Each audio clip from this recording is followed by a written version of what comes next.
പെരിന്തൽമണ്ണയിലെ സാധാരണ മനുഷ്യർക്ക് ഈ വിജയം സമർപ്പിക്കുകയാണ്. കാരണം UDFൻ്റെ ഒറ്റക്കെട്ടായ പ്രവർത്തനം, UDFൻ്റെ കരുത്തുറ്റ നേതൃത്വം, ആ നേതൃത്വത്തിന് കീഴിൽ അണിനിരന്ന് ജനങ്ങളുടെ ഒരു വലിയ പ്രവാഹമായിട്ട് ഈ തെരഞ്ഞെടുപ്പ് പ്രവർത്തനം ഞങ്ങൾക്ക് കൊണ്ടുപോകാൻ സാധിച്ചു. ഈ തെരഞ്ഞെടുപ്പ് പ്രവർത്തനത്തിൽ ഉടനീളം ഞാൻ കണ്ട ഒരു കാര്യമുണ്ട്. കഴിഞ്ഞ 5 വർഷക്കാലം നമ്മൾ ചെയ്ത ഒരു കാര്യവും വെറുതെ ആയില്ല എന്നുള്ള ഏറ്റവും വലിയ സന്തോഷമാണുള്ളത്.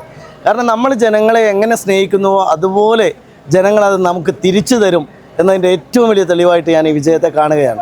കാരണം 5 വർഷക്കാലം ഞാൻ പ്രവർത്തിച്ചത് ഈ നാട്ടിൽ ഏറ്റവും അവശത അനുഭവിക്കുന്ന സാധാരണക്കാരുടെ മക്കൾക്ക് വേണ്ടിയാണ്.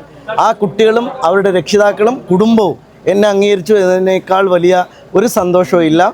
38 വോട്ട് പലപ്പോഴും എനിക്ക് പരിഹാസങ്ങളും പിന്നെ പലപ്പോഴും കളിയാക്കലിനൊക്കെ വിധേയമായിട്ടുണ്ടായിരുന്നു. പക്ഷേ ഇന്ന് അതിൻ്റെ എല്ലാ കണക്കും തീർത്തിരിക്കുകയാണ് പെരിന്തൽമണ്ണ എന്നതാണ് അതിൻ്റെ ഏറ്റവും വലിയ പ്രത്യേകത. തീർച്ചയായിട്ടും അല്ല, തീർച്ചയായിട്ടും ജനങ്ങളെ നമ്മൾ സ്നേഹിച്ചാൽ ജനങ്ങൾ നമ്മളെ തിരിച്ച് സ്നേഹിക്കും. ജനങ്ങൾക്ക് വേണ്ടി നമ്മൾ പ്രവർത്തിച്ചാൽ അത് അവരുടെ മനസ്സിൽ എന്നും ഉണ്ടാവും.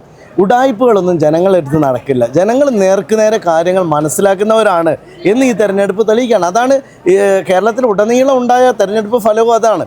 ധിക്കാരവും ധാർഷ്ട്യവും അഹംഭാവവും തൻപ്രമാണിത്വം ഒന്നും ജനങ്ങൾ വകവെക്കുന്ന കാര്യമല്ല. ജനങ്ങൾക്കൊരു ജനപ്രതിനിധി അവരുടെ കയ്യെത്തും ദൂരത്തുണ്ടാകണം. ഞാൻ അവർക്കിടയിൽ 5 കൊല്ലം ജീവിച്ചതിന് അവർ തന്ന സാക്ഷ്യപത്രമായിട്ടാണ് ഞാൻ തെരഞ്ഞെടുപ്പ് വിജയത്തെ. അതെ, ആ ചാപ്പ മാറിയിരിക്കുകയാണ്. ഇനി ഉജ്ജ്വലമായൊരു വിജയം പെരിന്തൽമണ്ണയുടെ ചരിത്രത്തിലെ ഏറ്റവും വലിയ ഭൂരിപക്ഷം ജനങ്ങൾ നൽകിയിരിക്കുകയാണ്. അതിന് ജനങ്ങളോടാണ് നന്ദിയുള്ളത്. ആ നന്ദി വാക്കുകളിൽ ഞാൻ ഒരിക്കലും ഒതുക്കില്ല.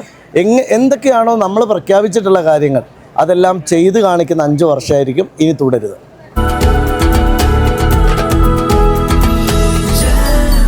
Jam June Hypermarket, exceeding expectations.